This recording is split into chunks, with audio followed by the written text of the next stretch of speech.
Thank you so much for taking the time to watch our initial launch video. My name is Matt Seidel. I'm the owner of Credit Fix Me Now. We are a five-star rated credit repair company out of West Palm Beach, Florida. I'm originally from here. I'm 37 years old, married, two kids, and starting this company was for me a real, way to be home more. I come out of the auto industry, and it's synonymous with long hours, 60-hour work weeks and, no weekends off. And sometimes I wouldn't get home till 11 o'clock at night. And I think after getting married, all my priorities really changed. I wanted to be home more. I wanted to play a bigger role in my kid's life. And I didn't want to be that kind of dad where I was kind of living through FaceTime and updates of pictures and all that such. And if that's kind of what you're doing now, I'm not putting your choices down. It's just not a choice that I wanted to continue to make.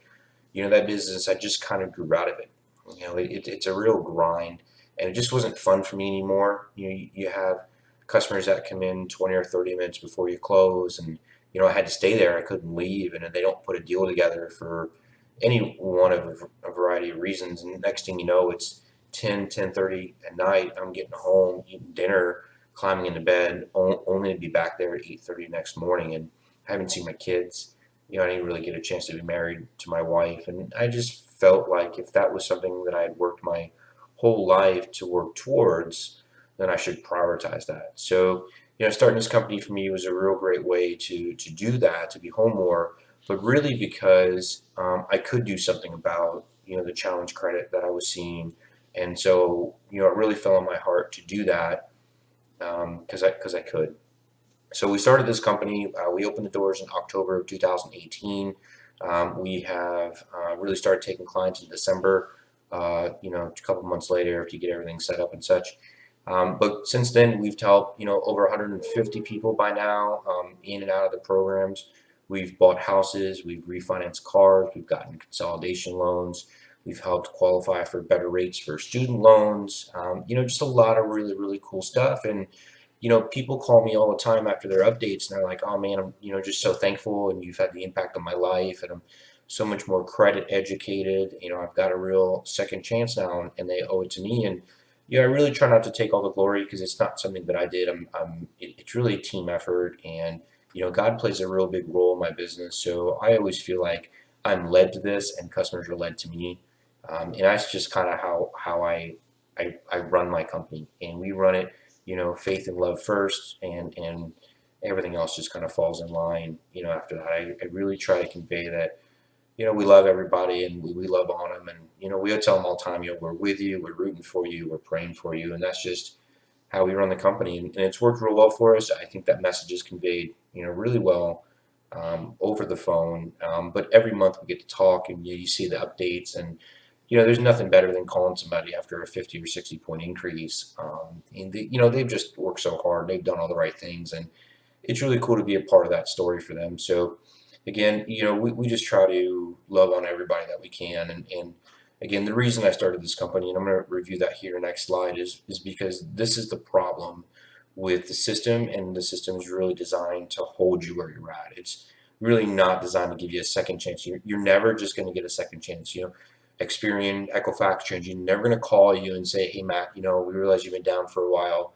We want to give you a leg up. So here you go. We're just going to give you another opportunity. Go ahead and do what you got to do." And it doesn't work that way. So we know what to do, and we know how to write the letters, and we know the laws, and it's more than just credit repair. I say this all the time. I do more credit education than I do credit repair, and I'm going to show you a little bit about how and why. But I want to take a quick minute before I got into that to just thank you for the opportunity to showcase who I am, where my heart is, and a little bit about my company.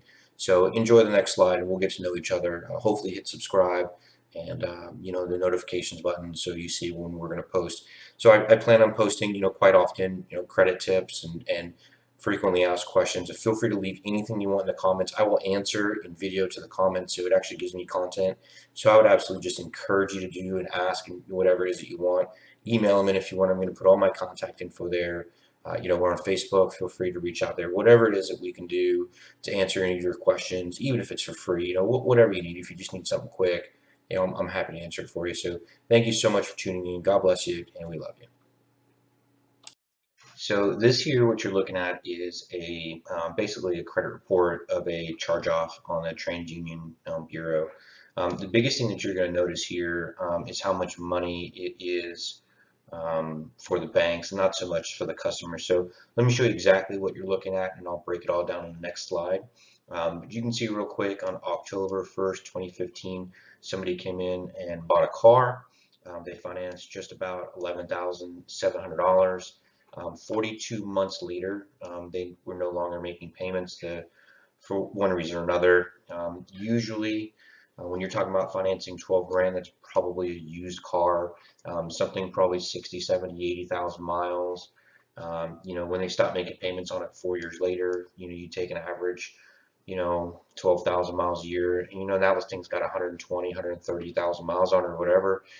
So the biggest reason why cars get repossessed by banks is because, the car has a failure and the person didn't have a warranty or couldn't finance a warranty, or the warranty expired, but they cannot afford the repair and afford the payment.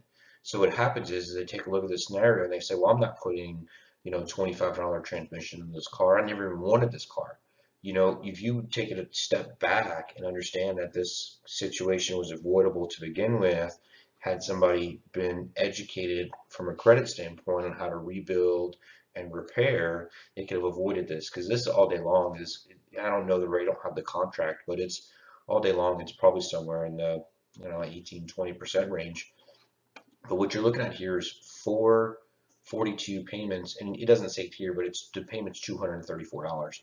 So the challenge here is that there's still a balance owed. So if you look right here, kind of in the yellow, is that they borrowed $12,000. They made 42 payments of $234, which is $9,828, but they still owe $6,300. So I'm going to show you next slide what that math breaks down to, and kind of what that looks like. But this, when I break it all down for you, is going to be really eye-opening. And again, like I stated before, the real reason that I started this company was because this person will never get ahead. They're never going to see the light of day, because now that they've proven that they cannot fulfill their obligation contractually, that the next person is going to charge the state max as well. And so you're looking at a buy here, pay here situation, and those guys got to eat, I get it, but they're going to eat from people like this. And when I show you the math on the next slide, you're just going to be like, you can't believe it. So follow with me as I do this. So as I promised, here's the math, and I'm going to walk you through it. And if math isn't your first love, I get it. It's mine. I find something very comforting in numbers. I like the fact that 2 and 2 is always 4. You can't argue it. So for me, there's a lot of happiness and knowing that things are absolutely done the right way. Anyway, so here's what I was saying is that 72 payments of 234, 16,848. That's what this person had obligated themselves to pay on 11/7. So it's nearly $5,000 of interest. You talk about $5,000 of interest on borrowing, $12,000. That's a lot. And then you take into consideration the $2,000 that they had to put down. Usually people are going to want something down. This is an assumption on my end, by the way. I can't guarantee they put more or less or whatever that is. But I'm just assuming $2,000, because traditionally that's going to cover your taxes, your title, your license, and your fees. In a finance world, in a dealership, the banks are going to want to be as close to the book value of the car as possible, just to minimize their risk in the event that something like this does happen. So if in fact I am right, again, it's just a guess, but 18,848 is what they would have paid total for the car, which is 61% more than what they financed. It's basically the car plus another, more than half. So this is kind of what I was saying about the math that I find to be just so terrible. So here's that number again, the 42 payments that they made of 234, which is 98.28, right? Then the car got sold at auction. So understand that the balance is still $6,300, but this person has paid 98.28, and the difference between what they borrowed and this 63.46 is only $5,350. The balance has only been reduced by $5,350, and they paid 98.28. You understand what I'm saying? When that's over $4,000 worth of interest that the bank has already collected. So here's what I'm saying in this. Let's follow me here. They paid in 98.28. The bank has now repossessed the car and sold the car at auction, right? So they have the value of the car, which at this point, let's just 4 years later, it's got to be worth what? Maybe half, call it 4 or 5 grand. So you got 98.28, you've got $4,000, right? Which now brings you into 13,828. Let's call it 14 just for easy math. And then there's still a balance of 63.46 that they're chasing them for. That's $20,000 that somebody is on the hook for, and they borrowed less than 12. So this is the situation that I was talking about, because not only is this completely avoidable, but you can actually rebuild from here. And this is what we do. We take these situations, we rebuild them, and we really try to help customers understand that they do have options. This is fixable. And I know what you're thinking, well, you just get it off the credit report. Yes, okay, that's an option, okay? Anything that's not verified or anything that's inaccurate, or it expires out of the time frame allowed by the law says it has to be removed. But that's not all of what I mean. From a credit education standpoint, you can rebuild from here. It's very easy to do. It just takes time. This situation didn't happen overnight, and it's not going to get fixed overnight, but it is possible to move on from it, and it's really not the end of the world. But this again is really why my heart breaks for these type of situations, because you got the bank has $9,800, they got the value of the car, and they still want 6,300. So this for me is just one of these things that I knew I could do something about. And his math is terrible. My heart really goes out to these type of situations. And again, it's probably because the car broke down. It might even have been, I don't want to say the dealer's fault, but it might even have even been like a skimp on some type of reconditioning. Maybe the dealer didn't do something, or the previous owner didn't properly maintain the car. It probably could have been out of this person's total control. And who knows? I mean, maybe they even neglected their own maintenance. But the point is that it's just a really unfortunate situation. And this is why I do what I do, because we can help. And if this is you, click, call, whatever, I want to help in every way possible.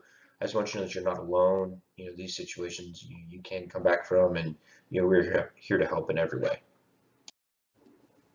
So there it is. There's just a little bit of the math behind, and my heart behind the company and why I do what I do. I really can do something about it, and so I did. And it served me so good.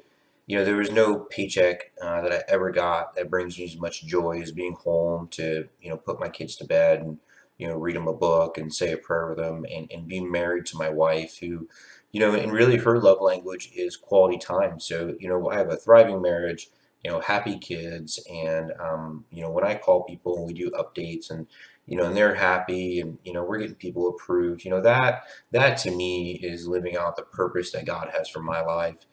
That for me is being a contributing factor to society. For me, that to me brings joy and peace. And being able to do it day in and day out is really just a blessing, just on for me, not just for my clients, my customers, but I end up building a personal relationship with them, and I care about every one of them. And even people who are no longer in the program, still call me, still text, still call with me advice. And it's just great to see that in a year of opening and serving so many people, that we have no repeat clients. So which means we're doing a lot of things right. And if this is you, just want to know who I am, and really on the hook, or on the edge of